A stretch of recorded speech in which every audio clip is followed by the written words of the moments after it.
Can you guys believe that this is part 5 of the journaling Q&As? I can't believe it. Ooh, hot, hot, hot. It's finals week. We have some tea because it's just a fun, chill video and it's a busy time. So let's just jump right in.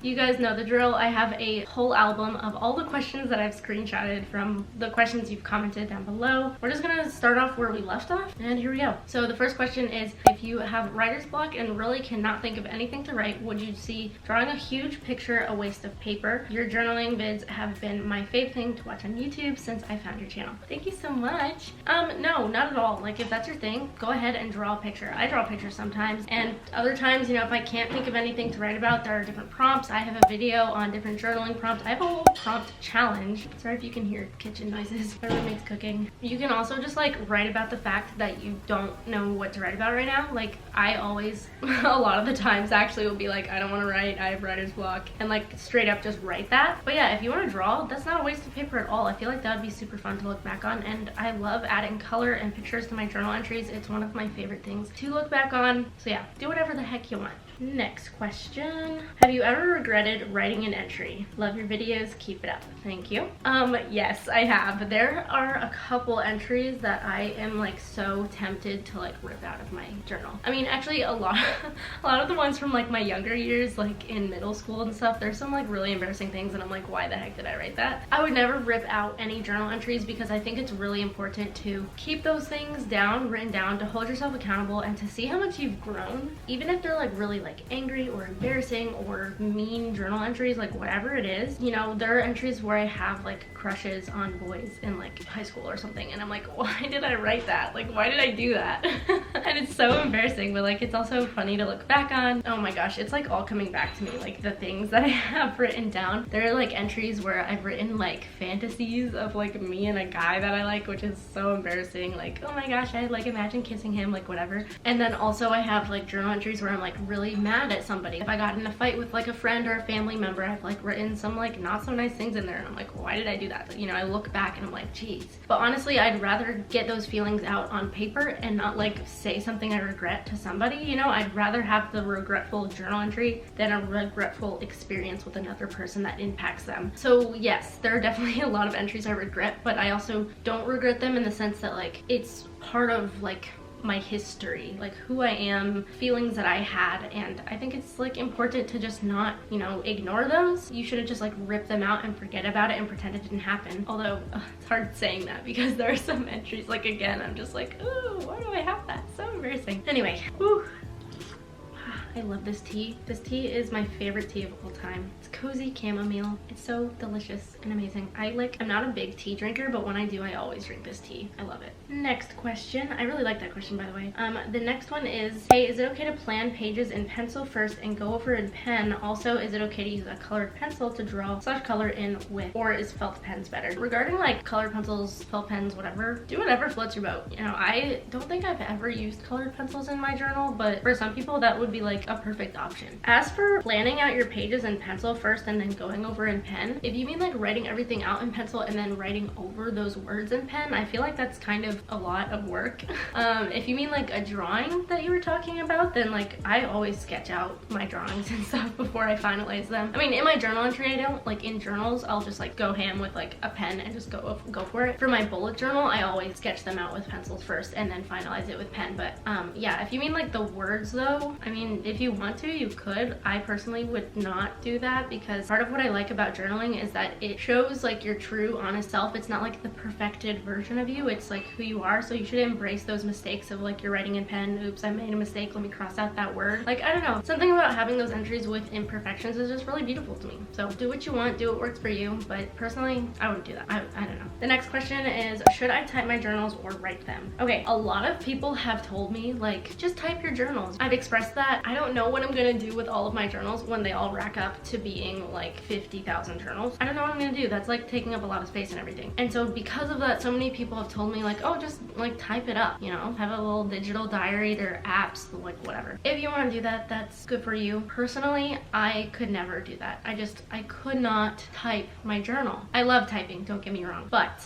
the act of writing, to me, seeing your handwriting, it reveals so much emotion. It's your own like written handwritten fingerprint. It's so beautiful to see the words that you took the time to write out. Also, you can't like edit it in the same way that you could like a document, like a Google document or something, which like even though it would be nice to like go back and like edit a journal entry like that, like mid writing it, I also really value the imperfections of like, you know, just having to write it all down and not go back and like change things and cross things out or whatever. Also, I don't have the kind of storage on my computer or phone to have a whole bunch of digital diaries. I'm already limited on space, so I'd rather have just like physical journals. It's so much more beneficial to me if I am like happily like writing and scribbling and so excited, or like even just like upset and I'm just like having those like journal entries. Like as sad as it sounds, having tear stained journal entries is so special, you know, and you can't have that on a computer. It doesn't have the same kind of emotion. It's just not the same. You know, would you rather have a birthday card from somebody in like that's handwritten that they took the time to write out, or that they just like typed up and printed out and gave it to you? It's kind of the same with journaling in a physical journal or online. It's totally different. And I am such a huge advocate for like journal however you want, whatever works for you. There's no one right way to journal, but personally for me, I could just never type my journal entries. If that's your thing, good for you, but I just couldn't. The written language is just too beautiful to just give up, and I really think that we should try to preserve the written language and work towards like slowing down even, you know, in this technological world. So many people are, you know, constantly on their phones. It's so much quicker to type things, but it's just so helpful to just slow down and write in a journal. Also, side note, when I don't have time to write about like everything I want to in my journal entries, a lot of the times I will like type something up, whether it be like a little mini paragraph or synopsis or like a bulleted list of things that I want to write about, but ultimately the goal is to get it down on paper. The next question, oh wait, this isn't a question, this is just something that somebody wrote to me. It was super sweet, I'll put it up, but they recommended that I make a video telling the story of those 2 days that I wrote like 40 pages during. I think it was like 20 pages one day and like 22 pages the next day. Oh, okay, wait, I told her I told her that I might weave it into a Q&A. I don't have that journal with me because I took all my journals home over Thanksgiving break, and it's now like finals week and stuff, and I'm going back for winter break next week, so I won't be home in time to see them. But basically I don't even remember the specifics of it, but I think it was just like me and my best friend, and we had beef or something. I don't know.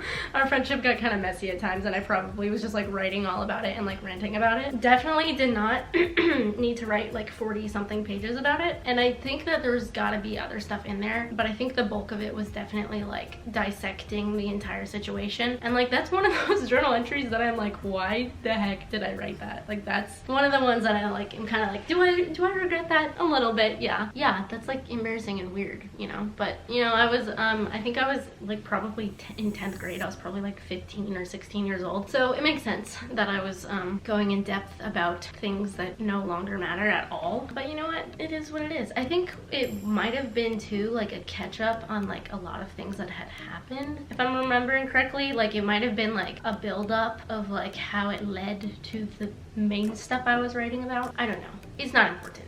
It's just like the fact that I wrote so much about that. Whew. I want to say it was like when I was going to North Carolina for like a football game with my family, and I think I was just like in the car writing a lot. I think that was the time. I could be mistaken, but I had like a lot of time on my hands and I was just like writing a bunch of nonsense. The next question is, what number journal are you on now, and how do you motivate yourself to journal every single day? I'm kind of losing motivation, but I'm trying to write every day. I screenshotted this apparently like a year and a half ago, something like that. At the time, I like screenshotted my reply to this person, and I was on journal number 17, but now I'm on journal number 20 and I'm about to finish it. If you want a video on starting another journal, or just I'll probably make a video where I'm like, I've written in 20 journals, I finished them and everything. So yeah, let me know. Maybe I'll make a video on like how to start a journal when I'm starting my new one. We'll see. But as for the motivation, I'll just read like what I responded to them. I said, I think for me what motivates me the most is the fact that my journal holds me accountable. What I mean by that is many years from now I'll be able to look back at my journal entries and see whether or not I achieved my goal of writing every day. So when I lose motivation to write, I remember how I committed myself to journaling every day and how I would always be able to look back and see whether or not I stayed true to my word. That actually is so perfect for like how I've been feeling recently, not just with the journaling, but in general. The idea of having trust with yourself. You know, if you had a friend that was like, oh yeah, like I'll do this for you, I'll meet you out for lunch or something, but then they didn't, your reaction to that would be like, oh, that was kind of crappy. You know, they said they were gonna gonna do this. They said they'd work on a group project or something, and then they didn't. You know, they weren't being accountable for what they said. But then on the flip side, when you yourself are like, I'm gonna do this goal, I'm gonna journal every day or go to the gym or whatever, and then you don't do that, you don't have the same reaction of like, I said I was gonna do that and then I didn't. And I think it is important to have patience and grace with yourself and understand that, you know, you can't always do everything, you know, you can be forgiving of yourself. But also, like, I think it's really important to build that trust with yourself. My main example that I'm thinking of with this is this past week. So I'm filming this on a Friday, and on Monday, I knew I had a really, really busy week. I had a few finals this week. I had a lot of studying to do, but I really wanted to go to the gym because I have not been to the gym in a while. And so on Monday, I was like, I'm not gonna have time. My finals are on Wednesday and Thursday. I have like a lot of studying for that. I knew I wouldn't have time to go to the gym, and I didn't want to exhaust myself. Was gonna give myself a break for the week. But I told myself I was gonna go to the gym on Thursday. And on Thursday, I had got 3.5 hours of sleep the night before. I was exhausted. I was dead. I was mentally drained from all the finals. But you know what? I still showed up and went to the gym on Thursday. And I went today as well on Friday. And the reason I did is, even though I could have easily made an excuse and been like, I'm tired, I don't want to go, I wanted to try and build back the trust that I have with myself so that when I say something, I follow through with it. Because if you don't, if you say, I'm gonna journal every day, and then you don't, the next time you try starting up that habit again, you're a lot less likely to actually accomplish it because you didn't do it before. So I kind of have that same mindset with my journaling, and because it's like written down like that, it's not something you're just gonna forget about. Like, you will be able to look back in your journal and be like, wow, I